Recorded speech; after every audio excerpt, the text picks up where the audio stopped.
Ini kemarin ada yang ngobrol itu, Om. Emang pengakuan iman ada nomornya ya katanya?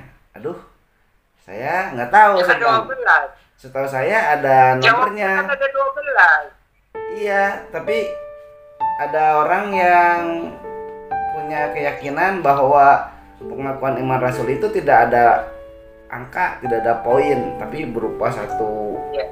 Itu suatu kesatuan. Lalu bagaimana dibilang 12? Nggak tahu tuh. Shalom, salam cinta Tuhan, cinta keluarga, dan jaga kesehatan. Apa kabar? Selamat berjumpa di Alpetra Ministry Channel. Jika Anda berkenan, mari dukung kami melalui doa, subscribe, jangan lupa juga tekan loncengnya, dan sebarkan channel ini. Kami berharap melalui penyebaran channel ini nama Tuhan dimuliakan. Terima kasih karena sudah mendukung kami. Tuhan Yesus memberkati. Maranatha. Shalom sahabat Alpetra, kembali lagi di channel Alpetra Christian Online Ministry. Masih bersama saya dan juga bersama Om Yan tentunya, yang senantiasa ingin mengajak kita selalu cinta Tuhan, cinta keluarga, dan ingat nih, jaga kesehatan. Itu sangat penting. Hari ini kita mau ngebahas apa nih? Kita akan melanjutkan kembali 12 pengakuan iman rasuli. Kalau dari video yang kemarin baru 1 sampai 4, mungkin para penonton sahabat Alpetra nunggu-nunggu ya. Kapan nih? Nah, ini dia kelanjutannya dari 12 pengakuan iman rasuli. Mari tanpa berlama-lama kita menyapa Om Yan. Shalom Om. Shalom. Tuhan Yesus memberkati semua sahabat Alpetra Ministry. God bless you all. Makasih Om. Om, ini seru Om yang kemarin itu dari 12 pengakuan iman ini baru 4 poin yang kita bahas. Hari ini langsung aja nih Om. Saya ingin, ya bukan saya sih, tentunya sahabat Alpetra juga ingin tahu apa makna dari pengakuan iman rasuli yang kelima, yaitu pada hari yang ketiga dibangkitkan pula dari antara orang mati. Ya, pengakuan iman rasuli yang kelima ya. Pada hari yang ketiga bangkit pula dari antara orang mati. Itu tentang iman kepada Tuhan Yesus Kristus. Jadi tidak hanya disalibkan, dipaku. Masalahnya ada gereja-gereja itu Tuhan Yesusnya disalibkan terus di situ. Ya, gitu. Ada lagi gereja yang salibnya kosong, gitu kan? Itu jadi sebenarnya kita tidak saling menyalahkan. Jadi yang Yesusnya terus disalibkan itu maksudnya itulah yang berita utamanya penebusan dosa, gitu kan. Tapi kalau yang salibnya kosong itu artinya bahwa Tuhan Yesus yang disalibkan itu kemudian sampai mati, kemudian dikubur, tapi pada hari yang ketiga bangkit pula dari antara orang mati.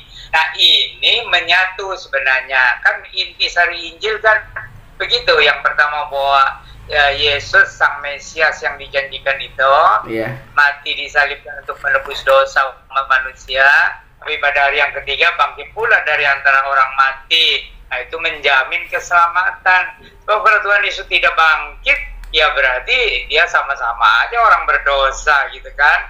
Apa bedanya? Nah, tapi pada hari yang ketiga Tuhan Yesus bangkit dari antara orang mati. Nah, mengapa membutuhkan hari yang ketiga?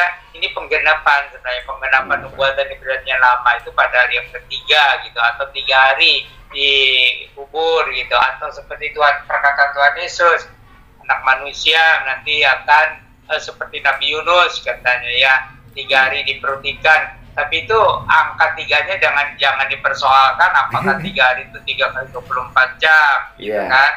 Nah, jadi pada hari yang ketiga Tuhan Yesus bangkit dari antara orang mati. Nah, itu sangat-sangat penting dan itu peristiwa luar biasa. Luar biasa memang. Sebelum Tuhan Yesus juga ada orang-orang yang dibangkitkan dari antara orang mati ya, baik di Perjanjian Lama maupun di Perjanjian Baru. Cuma bedanya mereka kalau sudah dibangkitkan itu nantinya mati lagi. Nah, itu. Tapi kalau Tuhan Yesus itu sesudah dibangkitkan dari antara orang mati, dia tidak mati lagi, bahkan mempunyai tubuh kebangkitan, tubuh yang berkuasa gitu ya, tubuh yang abadi, meskipun rupanya masih seperti rupa yang dulu, tapi sudah ada kemuliaan gitu. Iya, itu baru mau saya tanya tadi. Kan banyak ya Om yang bangkit dari orang mati ya, kayak Lazarus lah, contoh yang paling viralnya gitu. Tapi kan Lazarus mati lagi seperti yang pernah Om sampaikan juga. Ya. Nah ini Om, kenapa harus pada hari yang ketiga Om? Kenapa nggak seketika aja gitu, satu hari kayak, atau pas begitu mati bangun lagi gitu? Jadi itu di Perjanjian ada beberapa tuh ya. Saya tidak ingat tuh di mana persisnya, bahwa 3 hari 3 malam seperti Nabi Yunus itu di pernikahan. Iya. Itu lama. Nah, terus ada lagi nggak tahu di mana lagi itu. Lalu Tuhan Yesus sendiri juga berkali-kali mengatakan bahwa anak manusia akan diserahkan ke tangan orang berdosa, akan dibunuh, tapi pada hari yang ketiga akan bangkit kembali gitu. Jadi menurut nubuatan gitu. Dan lagi saya pikir itu sudah rencana Allah, karena kalau habis disalibkan turun bangkit lagi, mungkin pingsan tuh gitu. Tapi ini jadi betul-betul mati, betul-betul darahnya habis gitu kan. Bahkan untuk meyakinkan itu kan ada tentara Romawi tuh menusuk pinggang Yesus itu dengan tombak tuh, sampai darah yang tersisa dekat jantungnya tuh tercurah. Jadi betul-betul habis dah. Darah Yesus tercurah untuk menebus dosa umat manusia gitu. Jadi betul mati. Satu nyawa Adam yang kedua, ini istilahnya ya, satu nyawa yang tidak berdosa untuk menebus umat manusia yang sudah jatuh ke dalam dosa gitu. Jadi memang harus 3 hari ya Om ya. Memang sudah dinubuatkan dan udah rencananya Tuhan, sekaligus pembuktian bahwa udah meninggal gitu. Iya, tetapi itu tentang jangan diperdebatkan antara 3 hari 3 malam atau hari yang ketiga gitu. Iya. Itu antara kan jadinya Jumat, Sabtu, Minggu, atau di hari, nah itulah Om, jadi perdebatan ya Om ya. Jangan-jangan bukan hari Minggu gitu. Ada orang yang menghitungnya itu bukan hari Jumat tuh, tapi ada yang menghitung hari Kamis atau hari Rebo. Iya ya Om ya Om. Nah, jadi itu hari yang ketiga dari antara orang dari yang ketiga dibangkitkan dari antara orang mati begitu. Iya Om. Makanya Jumat Agung tuh Jumatnya. Jumat Agung ya Om. Tapi kan peristiwa penyalibannya betul-betul hari Jumat kan Om. Itu. Iya betul, hari Jumat. Iya kan Om. Kadang kan hari itu Minggu jam 12 malam pun udah bisa dibilang Senin pagi ya Om. Bukan hari Minggu, malam Minggu. Ya misalnya malam Minggu jam 12. Sebenarnya itu ya, jadi hari Jumat itu meskipun hanya berapa jam udah dihitung 1 hari. Hari Sabtu 2 hari. Hari Minggu itu malamnya itu sudah dihitung. Iya ya Om. Jadi 3 hari. Iya. Gitu, 3 hari dihitungnya. Iya. Karena kan ini matinya kan sore jam 3. Terus kalau misalnya betul Minggu kan pagi-pagi hari benar kan ditulis di Alkitab gitu. Iya. Jadi ngitungnya itu Jumat 1 hari, Sabtu 1 hari, Minggu juga 1 hari dari malamnya itu. Iya Om. Lagi pula kalau hari kan beda-beda ya Om. Di kita udah hari Senin, di kota lain udah Selasa, ada yang masih Minggu malahan di belahan dunia ini. Itu nanti banyak masalah lagi. Pokoknya yang di sana nanti begitu. Ya Om. Kan karena dari bangkit pula dari antara orang mati, berarti kan memang seperti yang firman Tuhan bilang ya Om, kita ini kan semua sebetulnya mati ya.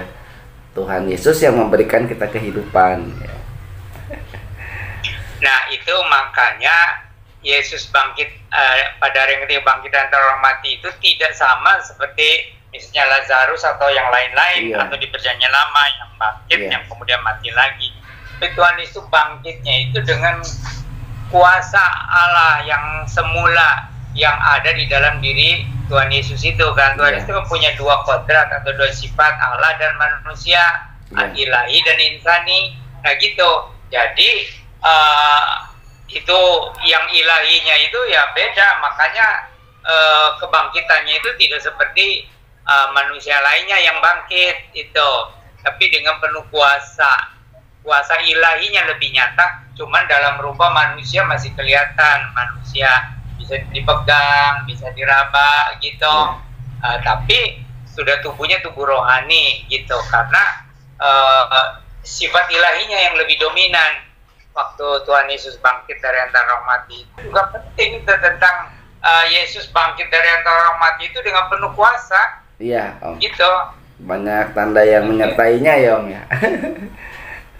Oke, Om, kita lanjutin aja, Om, ke yang selanjutnya. Kan ini sudah bangkit dari antara orang mati, terus naik ke sorga, duduk di sebelah kanan Allah Bapa yang Maha Kuasa, itu kan yang keenam, Om. Nah, naik ke sorga ini kan kita peringati juga ya, hari kenaikan Tuhan Yesus gitu. Betul, hari kenaikan ya, hari Kamis ini ya. Ya. Nah, oke. Jadi itu tentang apa bangkit pada hari yang ketiga, bangkit dari antara orang mati, itu kan suatu peristiwa yang luar biasa, karena di sana bukan sekedar bangkit tapi mengalahkan kuasa kematian, mengalahkan kuasa kubur, mengalahkan kuasa iblis sekaligus gitu. Karena yang menguasai kematian dan orang mati itu jadi kerajaan iblis gitu. Tetapi Tuhan Yesus itu mematahkan semua kuasa iblis itu, kuasa kubur, kuasa kematian gitu. Maka dia bangkit dari antara orang mati. Nah, kemudian kan nggak buru-buru naik ke surga, mengajar lagi 40 hari. Itu.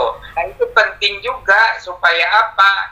Supaya jelas-jelas itu dengan siapa aja Tuhan Yesus ketemu tuh sesudah Tuhan Yesus bangkit dari antara orang mati itu, ya, supaya yakin benar-benar, dan mengajar lagi ada hal-hal yang tadinya tidak bisa diajarkan sebelum Tuhan Yesus bangkit dari antara orang mati itu.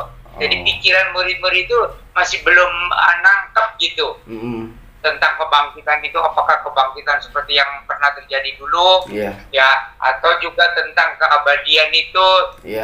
Jadi selama 40 hari itu ada pelajaran-pelajaran penting yang disampaikan oleh Tuhan Yesus, juga tentang pentingnya amanat agung, pekabaran Injil kepada segala bangsa itu pun ditekankan, karena kalau orang tidak mendengarkan Injil, tidak tahu kabar baik bahwa Allah yang Maha Kuasa, Allah yang Maha Esa itu mau memberikan keselamatan melalui pengorbanan Tuhan Yesus, dan bahwa akan diberikan hidup yang baru. Hidup yang baru itu ya sebenarnya hidup yang kekal gitu. Jadi itu penting dibangkitkan dari antara orang mati gitu ya. Nah, 40 hari menemui murid-muridnya berulang-ulang kali dan mengajarkan ada hal-hal yang tadinya nggak bisa disampaikan karena nggak nyampe ke bagaimana tentang kebangkitan, tentang Roh Kudus, tentang sorga gitu. Nah, sesudah Yesus bangkit dari antara orang mati, jadi ada hal-hal baru yang disampaikan kepada murid-muridnya, dan tentang pentingnya mengabarkan Injil, ya, tentang penebusan dan kebangkitan itu. Kalau percaya Tuhan Yesus, ada keselamatan dijamin oleh darah Yesus dan oleh kebangkitannya gitu. Ya, Om. Selanjutnya, Om, ini ada kata-kata duduk di sebelah kanan Allah Bapa yang Maha Kuasa. Sebetulnya ini klasik sih ya, Om ya. Tapi ini harus saya tanyain lagi nih, Om. Karena kesannya di surga itu berarti ada dua, ada Allah, ada Tuhan Yesus gitu, Om. Jadi ada dua. Yang benar gimana nih, Om? Jadi itu kan pertama itu tadi disebut tentang Tuhan Yesus naik ke surga. Itu pun ada orang yang mempermasalahkan bagaimana naik ke surga. Itu kan karena alam semesta kan begitu seperti tidak terbatas secara manusia, gitu kan. Nah, jadi itu sorga itu di luar alam materi, tapi itu alam rohani gitu. Nah, terus duduk di sebelah kanan Allah, ya, itu jadi ada Allah Bapa memang di sorga. Itu kan kadang-kadang agama Kristen diserang, katanya. Kamu percaya kepada Yesus? Iya. Siapa Yesus? Tuhan. Lalu dia berdoa kepada siapa? Katanya. Masa Tuhan berdoa kepada Tuhan? Katanya kan. Ini pentingnya penjelasan bahwa Yesus itu kan anak Allah, berdoa kepada Bapa di sorga. Nah, lalu katanya Tuhan Allahnya lebih dari satu. Kalau Tuhan Allah itu ya satu lah, tidak mungkin ada dua, tidak mungkin ada tiga. Kalau Tuhan Allah ya satu. Nah, itu dialegorikan dengan, dikiaskan dengan manusia. Ada tubuh, ada jiwa, ada roh. Nah, apakah manusia itu masing-masing tiga-tiga? Itu tubuh, jiwa, roh, tubuh, jiwa, roh. Nah, itu kan orang yang bilang setiap, kamu ada tiga. Itu kan dianggap, wah kamu lagi simping kali ya, gitu kan. Ada manusia itu memang tubuh, jiwa, dan roh, gitu kan.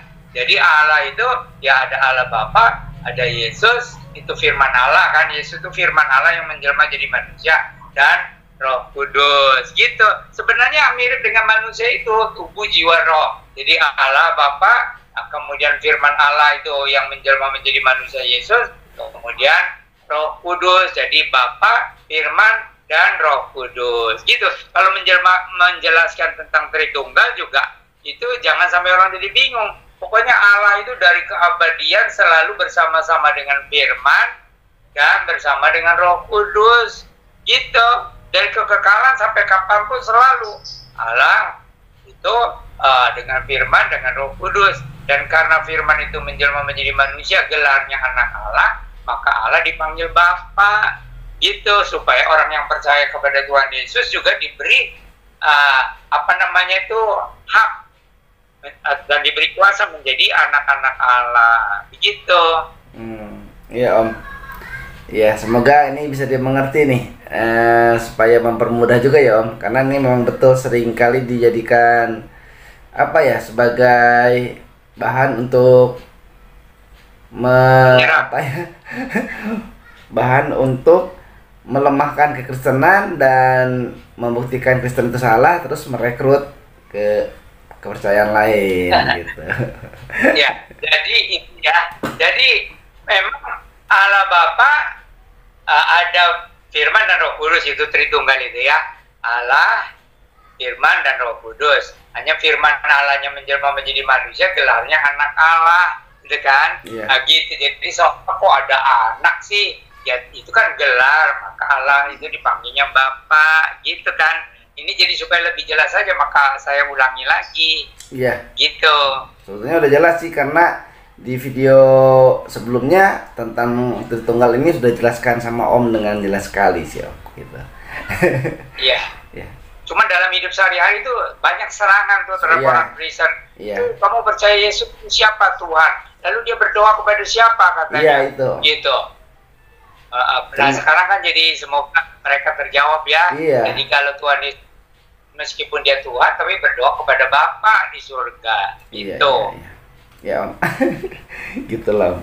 Nah kan juga yang Om dulu jelaskan juga kan, kalau ini kan kayak ini aja kan ditulis di pengakuan iman ini kan disebutkan Bapa yang Maha Kuasa kan, Allah yang Maha Kuasa. Jadi kenapa harus bingung, kan Allah Maha Kuasa, jadi Allah bisa melakukan segala hal ya Om, karena Allah kan berkuasa. Ya, di dalam pengakuan iman itu malah disebut 2 kali ya. Yang pertama begitu, aku percaya pada Allah Bapa yang Maha Kuasa. Iya. Nah, sekarang ini Yesus naik ke surga, di sebelah kanan Allah Bapa yang Maha Kuasa. Iya. Nah itu karena umat Kristen itu dari awalnya selalu dianiaya. Dan juga di dunia ini banyak pencobaan, banyak kesusahan. Iya. Maka umat Kristen itu selalu dengan pengakuan iman itu dikuatkan lagi bahwa kalau orang percaya Tuhan Yesus Kristus punya Allah itu sebagai Bapa yang Maha Kuasa, sampai diulangi. Gitu. Jangan ada orang Kristen yang putus asa meskipun dianiaya, meskipun pencobaannya berat, meskipun di dunia ini penuh banyak pencobaan, tapi kita punya Allah yang adalah Bapa yang Maha Kuasa. Jadi diulang itu penting. Iya. Ini Gitu. sampai 2 kali, betul ya Om. Sekarang bagi umat Kristen sekarang juga penting. Iya. Ya, karena pencobaan tidak berkurang, kesusahan tidak berkurang, itu kan aniaya juga di beberapa tempat tidak berkurang. Maka ditegaskan kita kalau percaya Tuhan Yesus punya Allah sebagai Bapa yang Maha Kuasa. Iya Om. Betul Om. Oke Om, udah jelas yang poin ini ya Om ya, bahwa semuanya sudah dijelaskan sama Om. Arti dari naik ke surga, duduk sebelah kanan Allah Bapa yang Maha Kuasa. Selanjutnya Om, poin yang ke-7 itu, dan akan datang kembali untuk menghakimi orang yang hidup dan yang mati. Nah ini Om, bagaimana nih Om penjelasannya? Ya, tadi tentang duduk di sebelah kanan Allah itu kan kiasan bahwa yang di sebelah kanan itu menerima segala kuasa baik di surga maupun di bumi. Jadi itu tangan kanannya lah Tuhan Yesus, itu tangan kanan dari Allah Bapa. Cuma banyak orang Kristen kan masih berpikir hanya menyembah Yesus ya Yesus aja. Ada banyak tuh orang Kristen begitu, taunya hanya Yesus saja. Kok Yesus berdoa kepada siapa? Padahal ada Allah Bapa. Nah, Tuhan Yesus kan penjelmaan dari firman Allah gitu kan. Nah, jadi itu penting juga bahwa memang Tuhan itu duduk di sebelah kanan Allah, itu berarti dia menerima segala kuasa baik di bumi baik di surga gitu kan. Nah, kemudian dari sana ia akan datang kembali untuk menghakimi orang yang hidup dan mati. Nah, ini juga satu pengakuan iman yang penting bahwa Tuhan Yesus akan datang kembali gitu. Karena waktu dari awalnya umat Kristen itu dianiaya, penganiayaannya berat selama 300 tahun yang pertama di bawah pemerintahan Kaisar Romawi itu. Penganiayaan terhadap umat Kristen itu luar biasa, penyiksaannya dan macam-macam lah. Kalau sekarang mah orang dianiaya paling diancam atau dihina atau diejek ya, Kristen apa katanya, domba lah atau apalah, anak-anak Allah apa katanya gitu. Tetapi jadi kalau dulu itu penganiayaan sangat berat 300 tahun awal kekristenan. Nah, jadi itu penting tentang percaya kepada Allah Bapa yang Maha Kuasa. Nah, kemudian dari sana ia akan datang kembali. Nah, itu bahwa kita tidak selalu tinggal di dalam dunia ini kan. Kita akan dijemput oleh Tuhan Yesus. Dan itu Tuhan Yesus sendiri sudah membuktikan kan waktu dia naik ke sorga itu kan, siang hari. Tuhan Yesus naik ke sorga itu siang hari bisa dilihat oleh murid-muridnya ya. Sedikitnya itu 120 orang tuh waktu Tuhan Yesus naik ke sorga. Itu yang kemudian 120 orang itu yang kemudian berdoa di Yerusalem tuh 10 hari itu kan, 10 hari. Nah, jadi itu Tuhan Yesus naik ke sorga, ya itu duduk di sebelah kanan Allah dan akan datang kembali. Gitu. Itu sangat penting gitu, karena kalau Tuhan tidak datang kembali nanti sepertinya udah aja seperti orang agama yang ada di dunia ini, ya udah mati ya udah gitu kan. Tapi ada yang ditunggu Tuhan Yesus datang kembali gitu. Nah, yang hidup di dunia, masih hidup di dunia ya akan diubahkan, dan yang sudah meninggal akan turun bersama-sama dengan Tuhan Yesus gitu ke dunia ini. Nah, itu jadi akan datang kembali. Dari sana dia akan datang kembali gitu ya, untuk menghakimi orang yang hidup dan yang mati. Nah, apa itu? Memangnya kan kebanyakan orang hanya orang mati aja yang akan diadili kan? Ternyata nanti waktu Tuhan Yesus datang orang yang masih hidup juga diadili. Nah, bagaimana pengadilannya? Nah, itu berdasarkan kalau orang tidak punya hati nurani ya terhadap sesama manusia, itu ya dimatikan, hukum mati kalau manusia tidak punya hati nurani. Nah, sisanya itu masuk ke dalam kerajaan 1000 tahun. Itu bagi orang yang percaya kepada kerajaan 1000 tahun. Sebab ada sebagian umat Kristen nggak percaya kerajaan 1000 tahun. Gitu. Iya. Jadi, tapi bagi orang yang percaya, itu menghakimi orang yang hidup. Nah, itu orang yang hidup itu yang tidak punya hati nurani, jadi hukum mati. Karena orang yang tidak punya hati nurani kan ya pantas mati lah, gitu kan. Masa melihat sesama manusia yang gimana gitu ya, yang menderita biarin aja, yang kelaparan biarin aja, yang kehausan biarin aja, yang disiksa biarin aja. Jadi untuk apa manusia begitu kan, kayak sampah, tidak peduli kepada sesama manusia. Nah, itu di orang yang hidup pun diadili. Nah, kemudian mengadili orang-orang yang sudah mati. Nah, itu soal kebangkitan. Nah, itu soal pengadilan akhir. Itu yang beritanya mengerikan tentang pengadilan. Katanya bagaimana itu, karena setiap dosa yang tersembunyi sekalipun akan dibuka, buku-buku, catatan-catatan. Nah, ini kan banyak orang percaya kan bahwa kita ini ada yang malaikat, katanya setiap orang ada 2 malaikat yang selalu mencatat gitu kan, dosa-dosa, perbuatan apa itu dicatat gitu oleh malaikat. Nah, itu yang banyak orang gentar kalau memikirkan pengadilan akhir gitu kan, mengerikan karena orang yang hatinya jahat juga kan akan ketahuan juga, meskipun sebenarnya kalau masih di dalam hati kan belum dihitung. Iya, gitu. Iya, iya. Kan kalau di dalam hati dihitung kan nanti gimana, kan mesti barangkali dia bertobat, barangkali dia menyesal. Oh, gitu. iya. Belum dilakukan ya, Om. Tapi perkataan-perkataan yang sia-sia ya dihitung juga. Perkataan-perkataan yang jahat, yang najis, ya, perkataan-perkataan yang mengerikan, yang tidak sesuai dengan kesucian Allah, tidak sesuai dengan kasih, itu dihitung. Apalagi perbuatan. Gitu. Dilakukan. Kan ada banyak orang dengan perkataan bisa membunuh. Itu kan? Dengan perkataan. Apakah dengan menyumpahi, apakah dengan kata-kata yang mengancam, itu ada orang yang diancam jadi sampai mati, diancam karena ketakutan, karena yang ancamnya punya kuasa.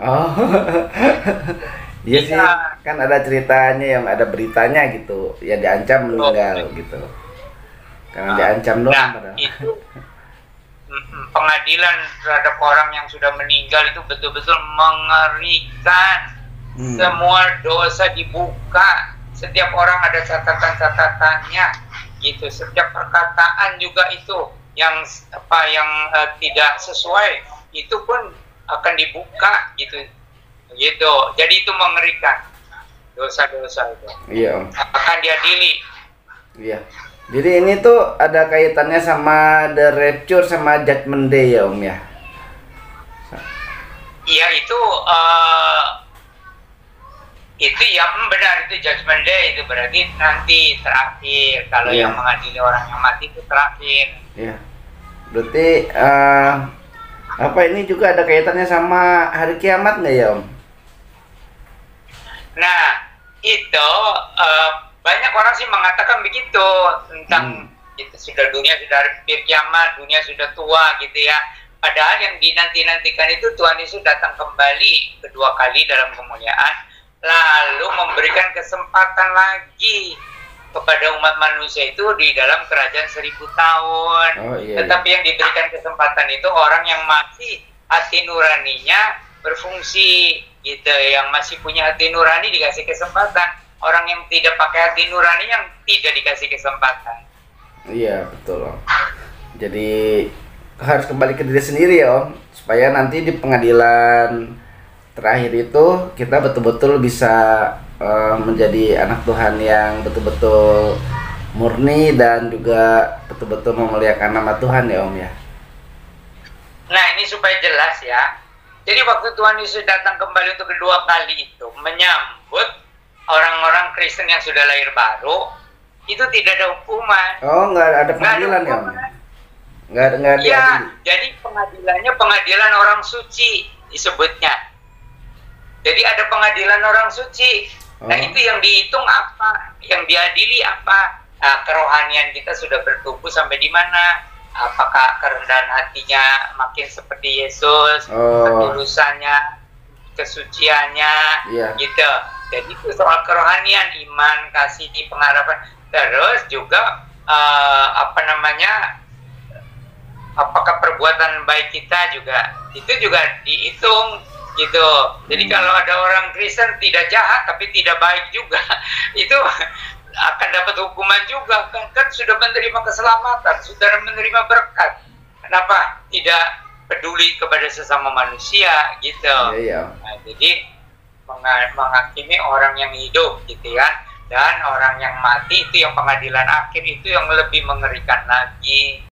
Nah, ini pernah disinggung sama Om di waktu di video yang sebelumnya, di yang ketiga itu kan saya pernah nanya tentang Roh Kudus, terus Om bilang nanti kita akan bahas itu gitu. Nah, ini kita sampai ke poin yang berikutnya, yaitu aku percaya kepada Roh Kudus. Nah, kenapa yang waktu itu saya tanyain, kenapa ini nggak di poin yang di atas aja, Om, di yang ketiga gitu kan? Jadi aku percaya kepada Allah, kepada Tuhan Yesus, terus aku percaya kepada Roh Kudus. Kenapa dia taruh di poin yang paling bawah nih, Om? Nah, itu memang bisa jadi tanda tanya besar ya. Kok hanya aku percaya pada Roh Kudus sudah aja gitu ya? Iya. Nah, saya juga mencoba menafsirkan ya, kenapa hanya pendek begitu aku percaya pada Roh Kudus. Jadi menurut penafsiran saya itu Karena Roh Kudus itu kan mewakili kehadiran Allah Bapa. Jadi sifat-sifatnya seperti Allah Bapa, begitu. Dan juga mewakili kehadiran Tuhan Yesus Kristus. Jadi sifat-sifatnya juga seperti Tuhan Yesus Kristus.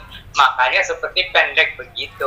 Tetapi ada hal-hal yang rasanya tuh ingin dicantumkan juga. Oh, Roh Kudus ini yang menyertai orang percaya, ya, supaya meneguhkan iman, menghibur, gitu, dan selalu memberikan pengharapan lah kepada orang yang percaya, gitu. Memang tapi waktu itu ya rupanya karena zaman penganiayaan, ya, jadi tidak sempat dikembangkan.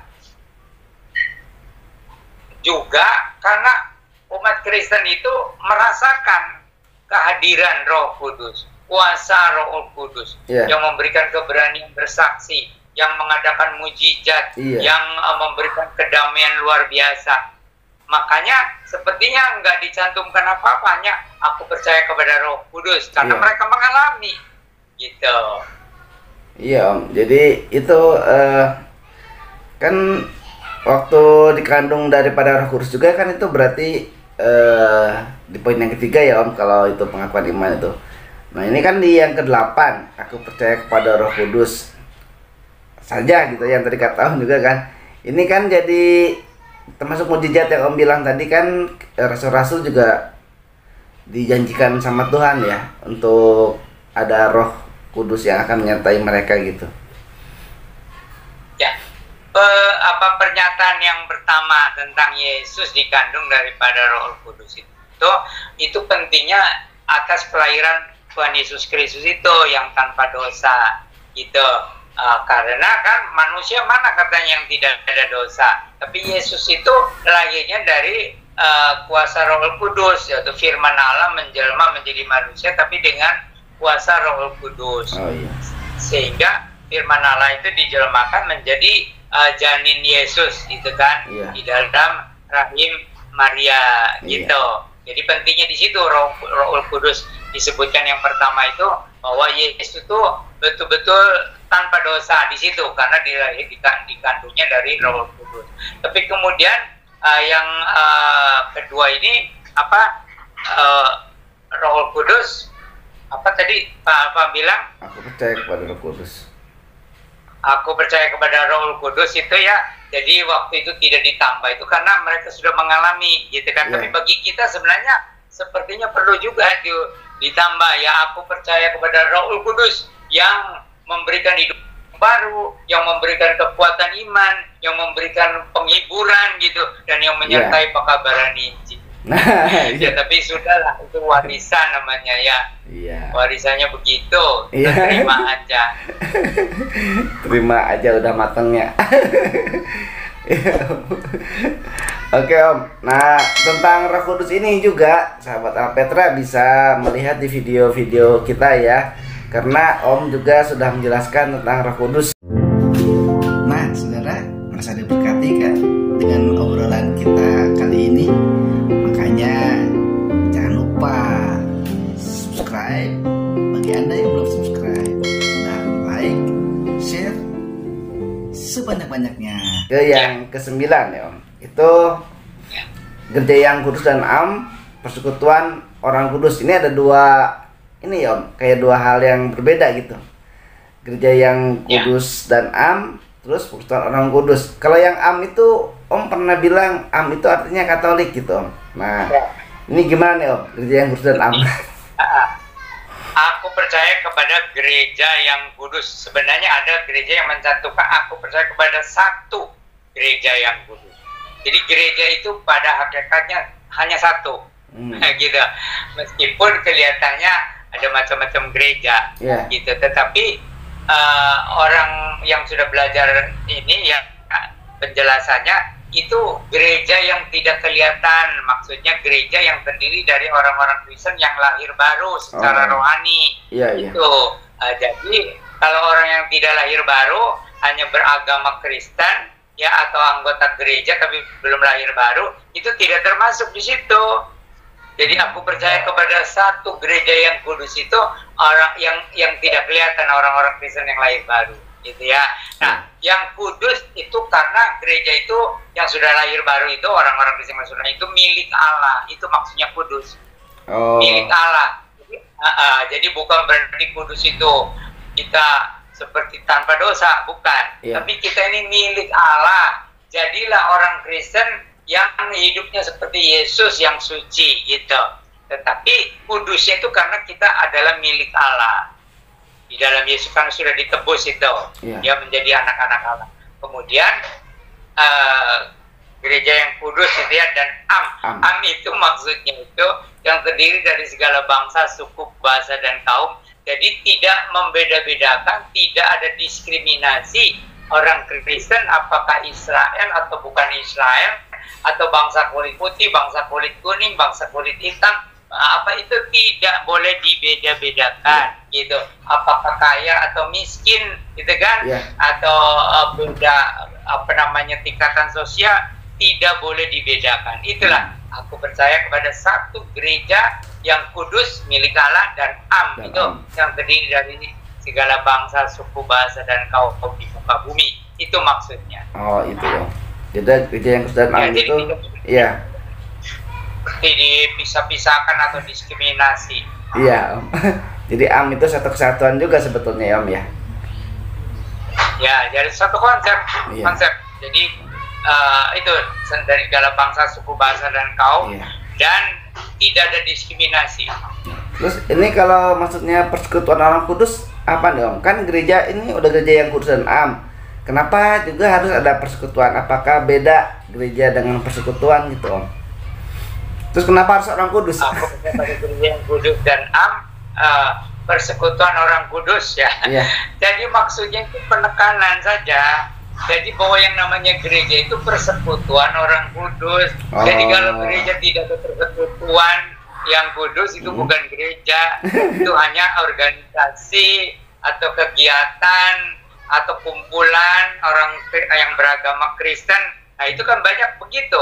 Orang bilang gereja itu kumpulan orang Kristen, padahal mestinya itu persekutuan orang kudus. Nah ini para hamba Tuhan juga harus jelas itu. Gereja itu persekutuan orang kudus, gitu.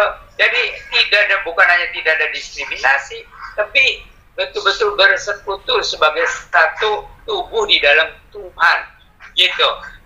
Apakah dari bangsa, suku, bahasa, kaum, atau juga dari tingkatan sosial yang berbeda, gitu ya. Itu persekutuan orang kudus ya, gitu.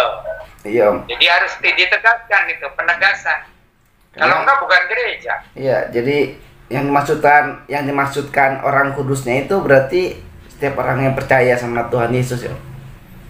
Ya, orang yang dikuduskan dalam Tuhan Yesus sudah lahir baru, nah itu kan menjadi milik Allah. Jadi kudusnya itu milik Allah, gitu. Nah ini banyak gereja tuh jadi tidak begitu memahami, karena akan ada orang yang berlomba-lomba mau buka gereja sebanyak-banyaknya anggota dengan segala macam cara, dengan teknik iklan, dengan teknik pemasaran yang canggih, gitu kan.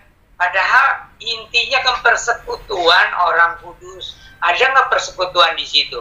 Nah itu mulai dari sikap hamba Tuhan yang paling tinggi ceritanya, itu kedudukannya, sampai kepada yang jemaat biasa, itu harus ada persekutuan yang indah di dalam Tuhan. Ada kasih, ada ketulusan, ada kesucian, gitu. Nah, tentu saja di dalam iman dan dibungkus atau diikat oleh kuasa Roh Kudus. Nah ini yang seringkali hilang.